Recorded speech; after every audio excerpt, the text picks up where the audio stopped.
Magandang gabi mga idol. Papakita ko po sa inyo itong niluluto kong ulam namin mga idol. Upo na ginisa mga idol. Walang sahog. Alam nyo ba kung ano yung sasahog ko rito mga idol? Manok. Ito mga idol ang sahog ng aking ginisang upo. Cubes idol. Kamatis, sibuyas sa kabawang lang yan idol ang sahog niya. Pero malupit idol. Ang combination ng aking upo ay pritong ukoy mga idol. Tapos, ang sausawan ng ukoy mga idol yung binabad kong suka na tatlong klaseng sili. May siling pabilog, may siling green na pahaba, at saka labuyo. At saka yung suka mga idol, yung pure na sukang pula na galing Pangasinan. The best to mga idol. Yun naman mga idol ang sabaw ng aking ginisang upo mga idol.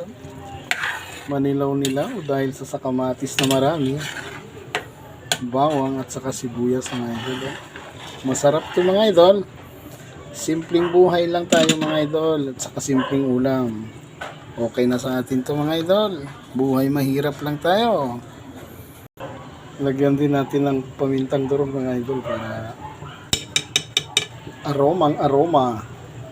Sa lahat po ng mga followers ko na walang sawang nanonood sa aking pag-share ng pagluluto, ipapasalamat po ko sa inyong lahat mga idol, sa mga papalo pa po sa akin.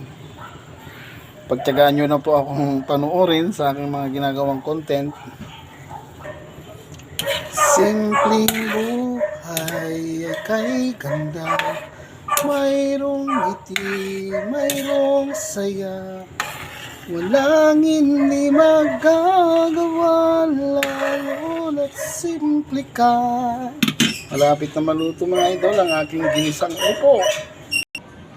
Ito na mga idol, luto na po ang aking ginisang upo. Ito po yung dulong. Ito yung sausawan po. Siling demonyo na tinatawag yata nila ito mga idol. Itong bilog akong binabad na sili. May siling labuyo, may siling demonyo, at saka siling green na mahaba. Siyempre the best tong ginisang upo ko mga idol. Ha? Okay mga idol, kainan na. Hanggang dito na lang mga idol. Please follow and subscribe in my YouTube TV. Salamat po.